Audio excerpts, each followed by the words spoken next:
supply, consumption, saving and investment. Now in today's session we are going to discuss about the equilibrium level, how to determine the equilibrium level of income and employment through ADES approach and through SI approach. So 12th के बच्चों के लिए this is unit 3 and this is a very important unit as I always said to you. Okay, so watch this video, then we will discuss later on. Okay. अब next topic हमारा है short run equilibrium. Short run equilibrium मतलब normally आपका equilibrium कहाँ आता है? आपका equilibrium आता है जहाँ डिमांड एंड सप्लाई इक्वल होते हैं. ठीक है, नॉर्मली आप लोगों ने जो 11th में किया, आपने क्या कहा था? जहाँ डिमांड एंड सप्लाई इक्वल होंगे वहाँ इक्विलिब्रियम होगा. तो यहाँ पर भी जहाँ aggregate demand and aggregate supply equal होंगे वो इक्विलिब्रियम पर होगा. लेकिन अब इक्विलिब्रियम बन किसका रहा है? अब इक्विलिब्रियम बन रहा है इकोनॉमी में इनकम एंड एम्प्लॉयमेंट का, कि हमारे इकोनॉमी में एम्प्लॉयमेंट लेवल कहाँ पर आके फिक्स होगा और हमारे इकोनॉमी में इनकम लेवल कहाँ पर आएगा. तो किसी भी इकोनॉमी में एक्चुअली में इनकम कितनी हो रही है वो तो नेशनल इनकम बताती है, बट हमारी इकोनॉमी में डिमांड एंड सप्लाई के अकॉर्डिंगली इक्विलिब्रियम लेवल क्या होगा वो हम यहाँ से डिटरमिन करते हैं. तो हमने कहा A D is equal to C plus I, A S is equal to C plus S. अगर हम ये कह रहे हैं कि A D is equal to S मतलब C plus I is equal to C plus S, हमने C कर दिया कैंसिल, तो हमारे पास क्या आ गया? I is equal to S. तो जब हम इक्विलिब्रियम ए डी और ए एस के थ्रू निकालते हैं तो हम कहते हैं A D A S approach. जब हम इन्वेस्टमेंट एंड सेविंग के थ्रू निकालते हैं तो हम कहते हैं एस आई अप्रोच. ठीक है, अब इसको हम एक टेबल के थ्रू स्टडी करते हैं. लेवल ऑफ एम्प्लॉयमेंट हमने एक ले लिया, 0, 10, 20 कुछ भी ले सकते हो आप. खुद से जब टेबल फ्रेम करोगे तो आपको टेबल को लर्न नहीं करना. कभी भी इकोनॉमिक्स के टेबल्स को लर्न नहीं किया जाता. आप उनको बनाने का लॉजिक समझ लो, और एक बार आपको अगर लॉजिक समझ में आ जाएगा तो आप उसको इजीली कर पाओगे. तो लॉजिक ये है कि आपने एम्प्लॉयमेंट लेवल एक लेना है, कोई भी फिक्स कर लो कि हमें 10 के गैप पे, 20 के गैप पे, 50 के गैप पे लेना है. मींस 20 के बाद 0, फिर 20, फिर 40, फिर 60, कोई भी एक ले लिया. मैंने ले लिया 0, 10, 20, 30. इनकम भी ये मैंने ले लिया, ये मैंने ले ली इनकम. यानी कि या तो इनकम कह दें और या एग्रीगेट सप्लाई कह दें, एक ही बात होती है. ये हम लोग पहले स्टडी कर चुके हैं.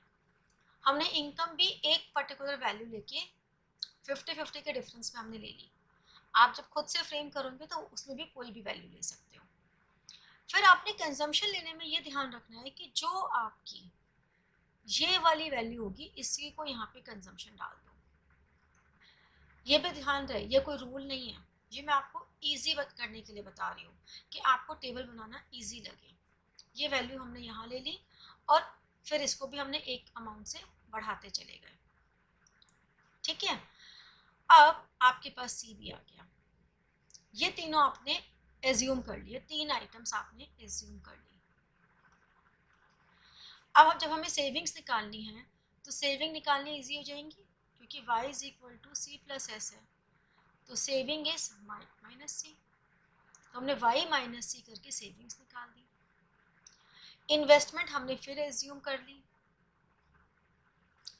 इन्वेस्टमेंट हम हमेशा मान के चलते हैं कि ऑटोनॉमस है और फिक्स्ड है. एक फिक्स्ड इन्वेस्टमेंट है autonomous which is necessary in the economy, वो हमने एज्यूम कर ली. अब एडी की वैल्यू आ गई सी प्लस आई. देखो, अगर आप एक ही टेक्निक से निकालोगे, तरीके से आप टेबल बनाओगे तो ऑटोमेटिकली आपको कोई ना कोई एक पॉइंट ऐसा ज़रूर मिलेगा जहाँ पर आपका AS एंड AD इक्वल आएगा। इन्वेंट्री एक्यूमुलेशन और डिप्लीशन का मतलब क्या हुआ कि हमने AD और AS का डिफरेंस निकाला। मतलब हमने सोचा कि हमारे पास कितनी तो AD है और कितनी AS है, मतलब aggregate supply minus aggregate demand कर ली, तो हमारे पास AS माइनस AD आ गया। या हम कह सकते हैं सेविंग्स और इन्वेस्टमेंट का डिफरेंस निकाल दिया। ये जितना भी नेगेटिव पोर्शन है, this is AD is less than AS। जितना भी पॉजिटिव पोर्शन है, this is AD is less than AS।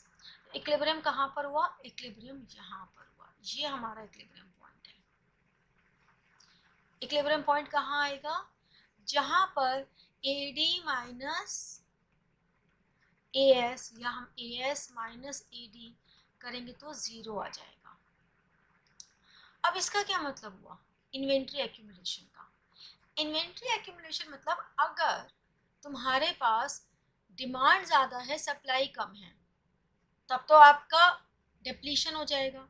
लेकिन अगर आपके पास सप्लाई ज़्यादा है और डिमांड कम है, यानी कि ये आपका इन्वेंट्री एक्यूमुलेशन होगा। तो हमारे पास तीन तरह के केसेस आ गए। एक जहाँ AD AS बराबर है, एक जहाँ पे aggregate demand is more than aggregate supply, एक less than supply.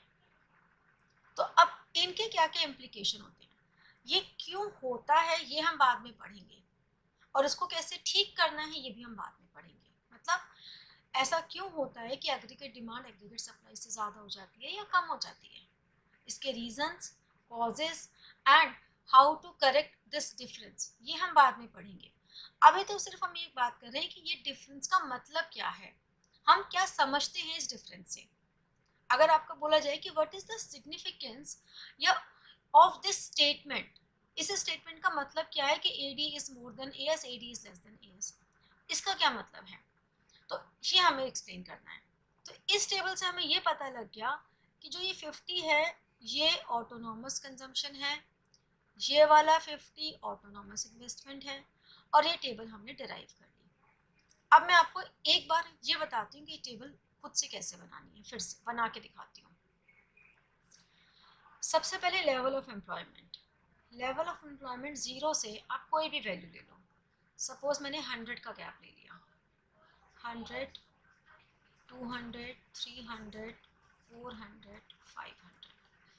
Level of income 0 ले ली, फिर मैंने 1000 ले ली, 2000 ले ली, 3000 और 4000।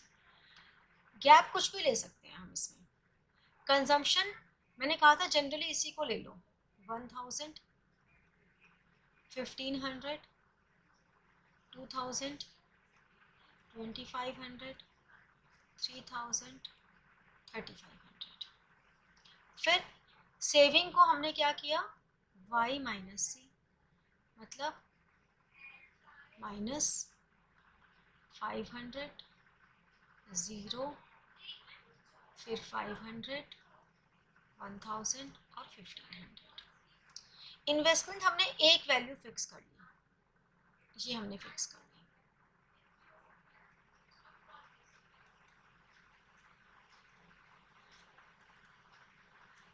थोड़ा सा टेक्निकल पॉइंट से ध्यान रखो कि देखो, नोटिस किया जितना इसका गैप था मैंने उसका हाफ लेके यहाँ बढ़ाया है। जो मैंने आपको नोट्स में टेबल दिया उसमें भी यही चीज़ है। दूसरी चीज़, जो हमारी ऑटोनॉमस इन्वेस्टमेंट है वही मैंने ऑटोनॉमस कंजम्पशन है वही मैंने ऑटोनॉमस इन्वेस्टमेंट को ले लिया। उससे क्या है, आपको ज़्यादा नहीं सोचना पड़ेगा, ये दो तीन पॉइंट्स का ध्यान रख लोगे बस आप। फिर ये हमने ले लिया C+I, इससे आपको टेबल बनाना इजी हो जाएगा। 3000, 3500, 4000, 4500।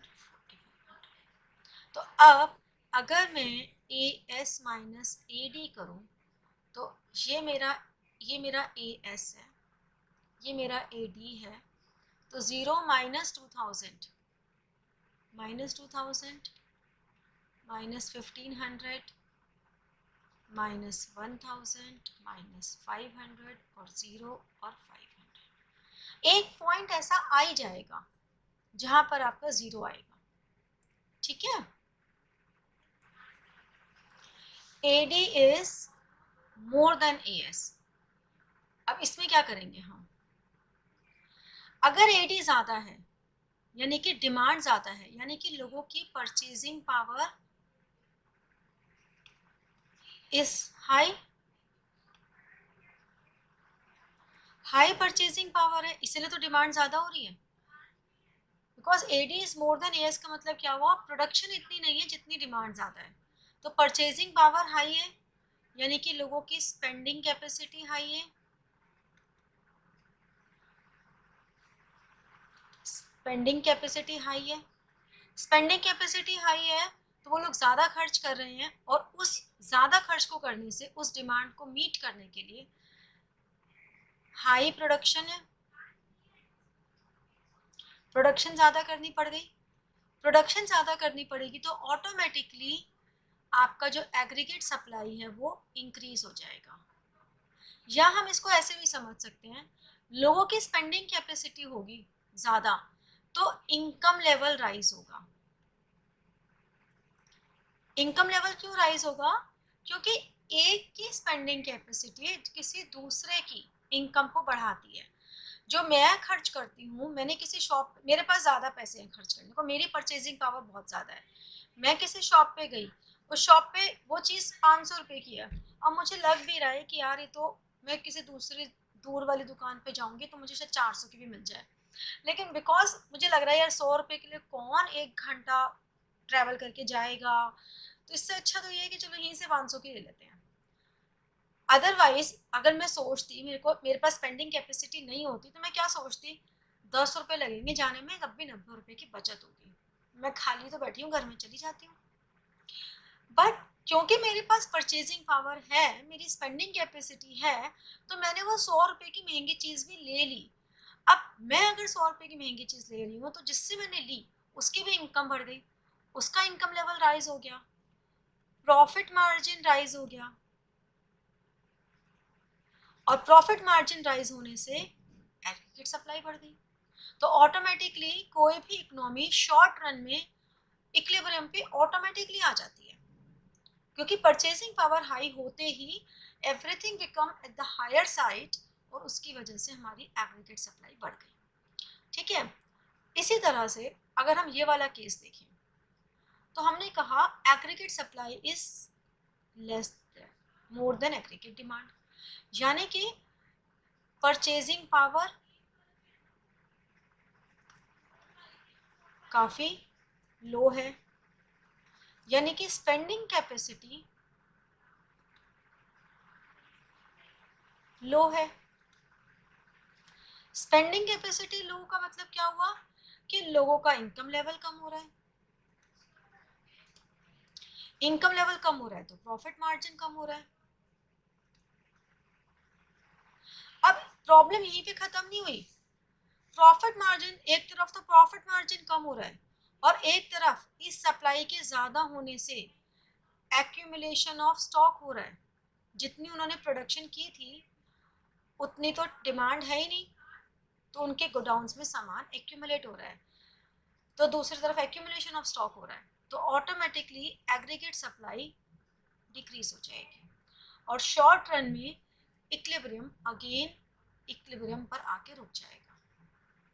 तो इस तरह से हम बात करते हैं कि शॉर्ट रन में कोई भी इकोनॉमी ना तो मोर देन पे वर्क करती है ना लेस देन पे वर्क करती है, ऑटोमेटिकली वो सिचुएशन इस तरह से क्रिएट हो जाती है कि वो दोनों आपस में एक दूसरे को न्यूट्रलाइज कर देते हैं और वापस इक्विलिब्रियम पर आ जाते हैं, ओके।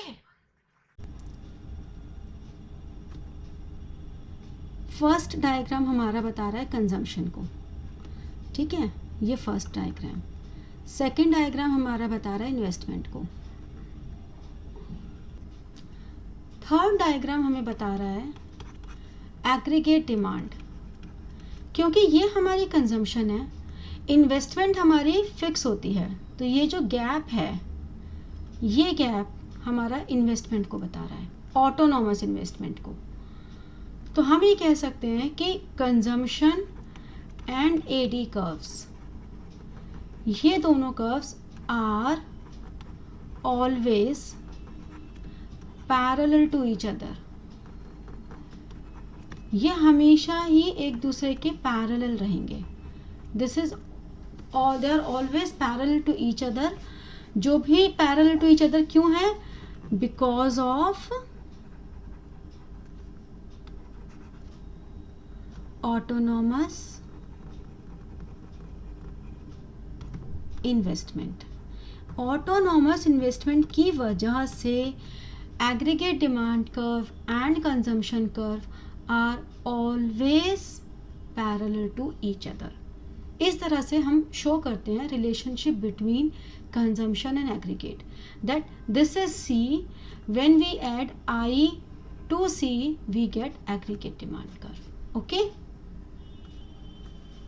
देखो नेक्स्ट जो हमारा कर्व है, this is always at 45 degree angle. This is level of income and employment. This is aggregate supply curve. Aggregate supply curve is always at 45 degree angle. क्यों? Because change in income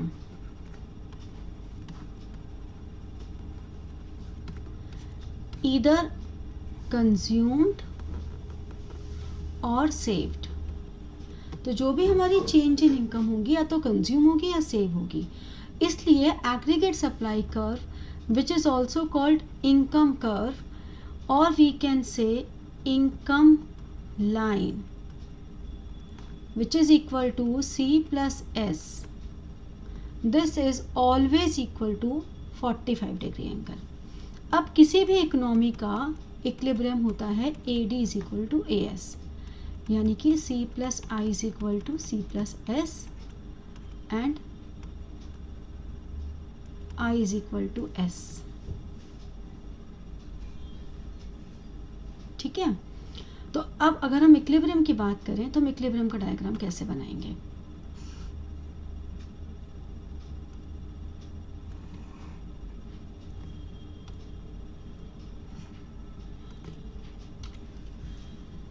equilibrium का diagram हमारा बनेगा, ये हमारा 45 degree पर है,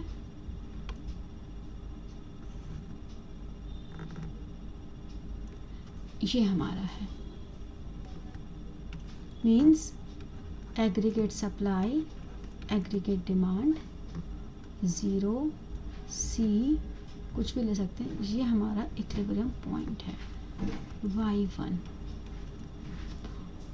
तो इसे हम कहते हैं level of income and employment. यहाँ पे हमने लिया AD एंड AS। अब अगर कभी भी इनकम यहाँ पर है तो इसका मतलब यहाँ पर हमारा ये क्या है, aggregate supply is more than aggregate demand. और अगर हम यहाँ पर हैं तो इसका मतलब aggregate demand is more than aggregate supply. तो कोई भी इकोनॉमी अगर इस सिचुएशन में होगी या इस सिचुएशन में होगी तो वो कंडीशंस इस तरह से बनेंगी कि अल्टीमेटली उसको यहाँ पर आना ही पड़ेगा, इक्विलिब्रियम पे आना ही होगा। तो इस तरह से हम कहते हैं this is equilibrium through AD-AS approach. This is equilibrium through AD-AS approach. और यहीं पर अगर हम बात करें तो ये हमारा सेविंग्स है, ये हमारा इन्वेस्टमेंट है, तो ये इक्विलिब्रियम पॉइंट हो गया। मैं साफ बना देती हूँ एक बार।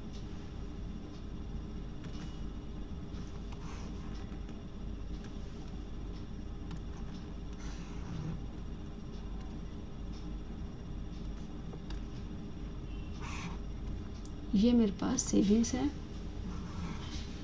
और ये मेरे पास ये सेविंग, ये इन्वेस्टमेंट और ये Y1 इक्विलिब्रियम। ये इक्विलिब्रियम हो गया।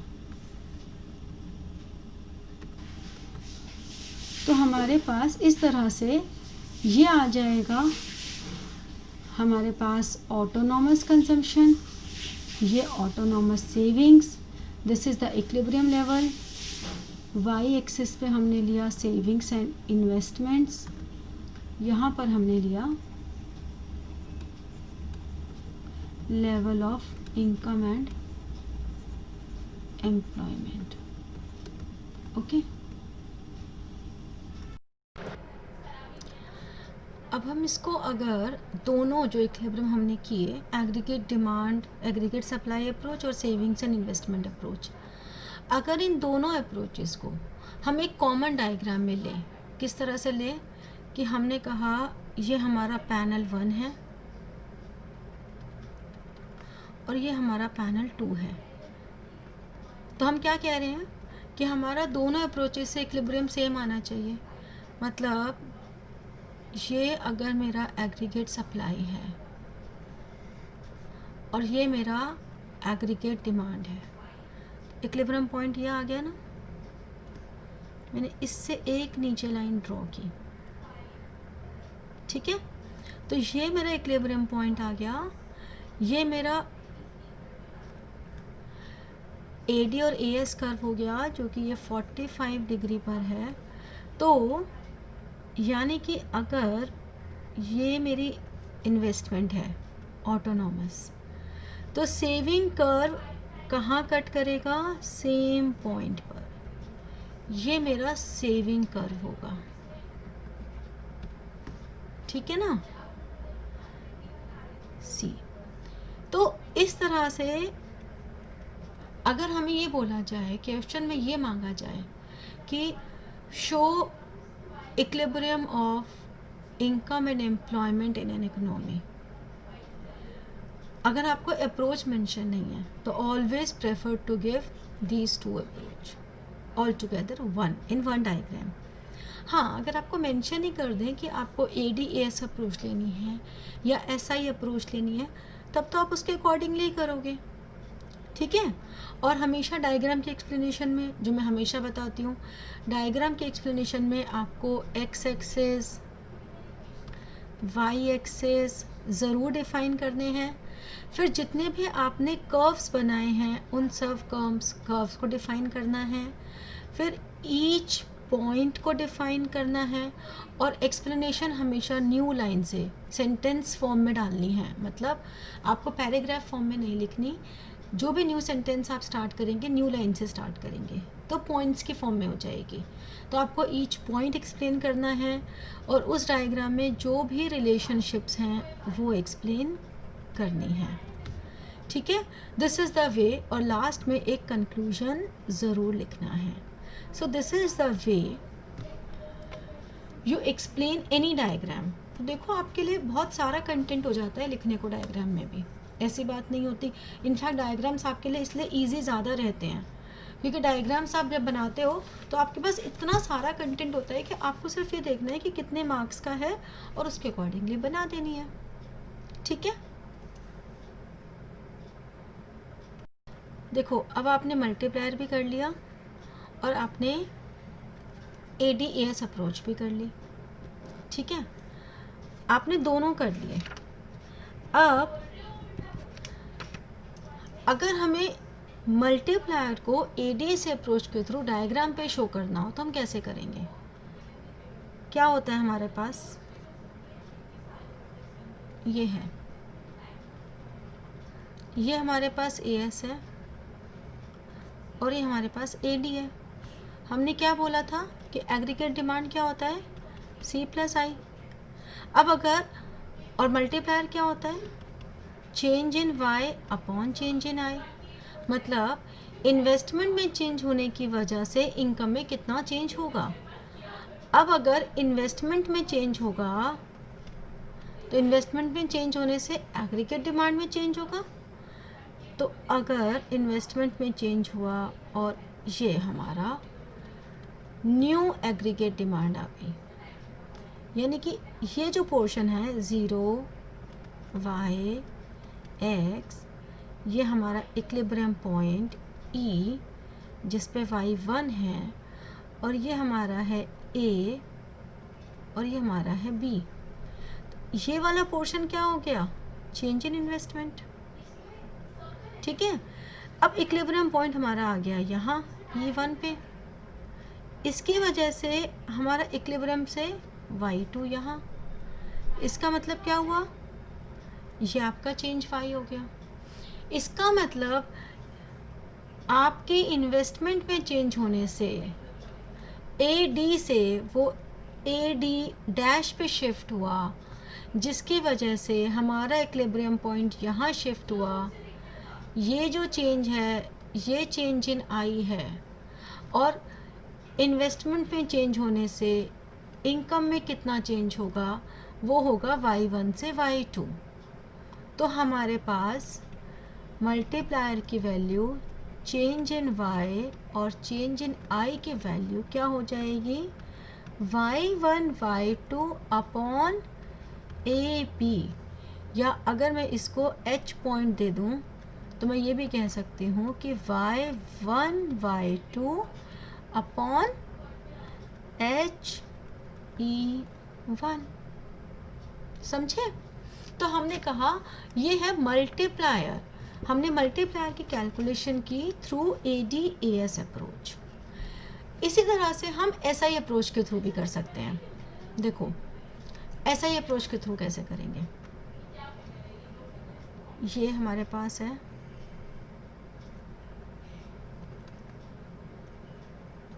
Level of income and employment. यहाँ पे हमारे पास सेविंग एंड इन्वेस्टमेंट है। ये मेरे पास इन्वेस्टमेंट है, ये न्यू इन्वेस्टमेंट आ गई। अगर ये मेरे पास सेविंग कर्व है तो this is your Y1, this is your Y2। Equilibrium point shift हो गया यहाँ से यहाँ, मीन्स ये जो है this is your change in I, this is your change in I and this is your change in Y। तो हम क्या कह सकते हैं कि K is equal to change in Y upon change in I। तो हम क्या कहेंगे यहाँ पर? Change in Y is Y1 Y2 upon AB, Y1 Y2 upon EH1। समझे? तो ये हमने सारी अप्रोचेस को क्लब कर दिया कि हम मल्टीप्लायर को जब कैलकुलेट कर रहे हैं थ्रू डिफरेंट अप्रोचेस तो हम कैसे करेंगे। ठीक है, गॉट इट? ओके, तो आप लोगों ने समझा कि कैसे इनकम एंड एम्प्लॉयमेंट का डिटर्मिनेशन हम ADAS और SI अप्रोच के थ्रू करते हैं। ठीक है, अब हम नेक्स्ट सेशन में करेंगे कि ये जो ADAS अप्रोच के थ्रू हम determination of income and employment कर रहे हैं, ये अगर इक्विलिब्रियम ना हो, अगर हम फुल एम्प्लॉयमेंट लेवल पहले या बाद में अचीव कर लें, means if the problem arise for inflationary and deflationary. So why this situation arise and how to correct these situations through various measures like fiscal policy and monetary policy. Okay, so we will discuss all these topics in our next session, and in this session I want to give you a tip that do practice of diagrams as much as you can. बच्चे diagrams की practice करोगे तो आपके theoretical concepts automatically strong हो जाएंगे, because आप theory को फिर भी रट सकते हो, आप डायग्राम्स को नहीं रट सकते। जब तक आपको उनका समझ में नहीं आएगा ना पॉइंट, तब तक आप उन्हें बना नहीं पाओगे। तो डायग्राम्स की प्रैक्टिस करो, अपने कॉन्सेप्ट्स को स्ट्रॉन्ग करो। This is the biggest unit in your syllabus. आपकी थ्योरी भी है, न्यूमेरिकल्स भी हैं, डायग्राम्स भी हैं, सब है इसमें। Okay, so do practice and all the best to all of you. Thank you so much.